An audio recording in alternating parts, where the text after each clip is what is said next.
am Candice Batista and welcome to A Greener Toronto, a show created for the green-minded and not so green-minded yet. This week we're coming to you from the magnificent Allen Gardens located in the heart of the city. More on that a little later, but first, here's what's coming up this week on A Greener Toronto.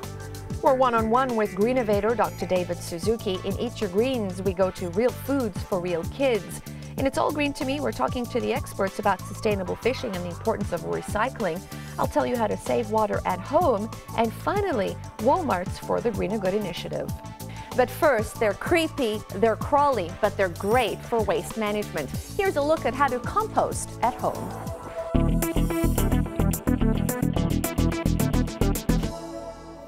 Okay, Cathy, well, before we actually start vermicomposting, there are two different kinds of composting. There's composting and vermicomposting. What are the biggest differences between the two?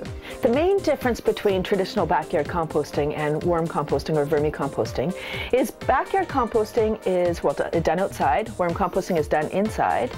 The backyard composting is a thermophilic or heating up process, and worm composting is a mesophilic or even temperature process, and it's done inside with the worms. So what do we need to get started? Well, you need some kind of a container. Okay, so something like this? Yes. The worms require a carbon-nitrogen mix, so the carbon that we use is shredded paper, could be leaves, straw, cardboard, and then you need about 1 liter of soil. We want to wet the bedding first. Okay, so let's get that going. You need about 1.5 liters to 2 liters of water, so add about half. So you can use a recycled bottle. Exactly. Perfect. So pour it all in? Pour about half of it in. Pour about half. And then we'll get we need to get the paper all wet. Okay. So what are the environmental benefits of composting? Well, you get to reduce your impact on the landfill. You're managing some of your paper waste as well as some of your food scraps. Okay. So that's the main thing. And then you're producing this wonderful soil that the worms... That goes right back into your backyard. Right. So you want the water to be all the way to the bottom, basically. That's right. Okay. The worms are 90% moisture, so they require a fairly moist environment, but they can't swim. Oh, yeah, we don't want to drown any worms today. And then we're going to add in about 1 liter of soil. Okay, now where do you get the soil? This is just regular backyard garden soil. And just put it in? Yes. Okay. Now, what does the soil do? What does the soil and the paper do together? The red wigglers are not soil dwellers, but they require the soil for microorganisms and grit. So they don't have teeth, so the little bugs help break down the food so the worms then the worms eat the bugs. Now in that soil there was also some agricultural lime or eggshells. Worms breathe through their skin, so that helps to balance the pH or the acidity. So now that's the wonderful environment for the worms. It's all set, so you can see the bin's about half full of moist bedding. That's what you're looking for. Okay. And then it's time, once you get everything mixed up together, it's time to add the worms in. Okay. In a bin like this, you would have either a pound or half a pound of worms. Okay. 800 to 1,000 worms in a pound, and they eat approximately half their weight every day in food scraps. Oh my goodness, that's quite a bit. How do they stay so thin? Okay, here we go. Oh, I'm nervous.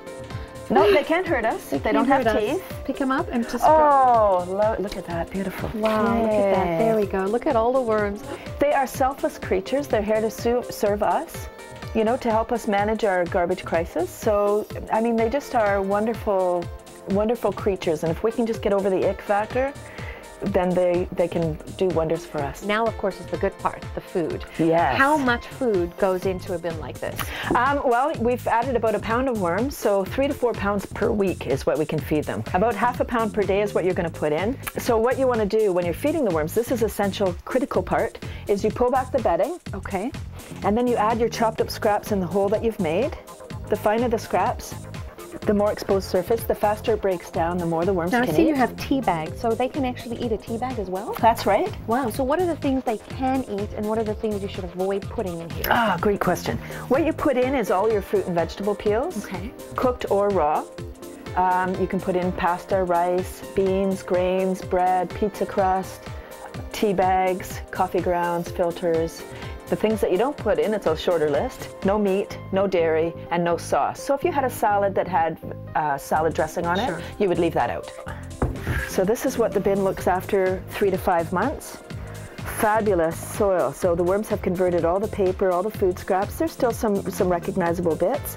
At this point, it's time to harvest or separate the worms in the cast. And the easiest way to do that, if you're comfortable handling the worms, is the dump and sort. So you dump your bin out on a plastic sheet. If you're comfortable handling the worms, you put it in round piles. The worms are photosensitive, so they go down into the piles. Just simply scoop off the top section till you come to worms. Okay.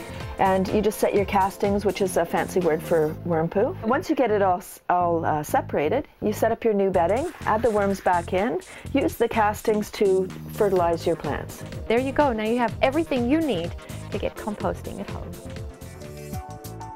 That was so much fun. For more information on how to compost at home, visit Cathy's website. And if you're interested in buying the worms, you can get them through her as well. Coming up next on A Greener Toronto, a candid interview with a Canadian icon.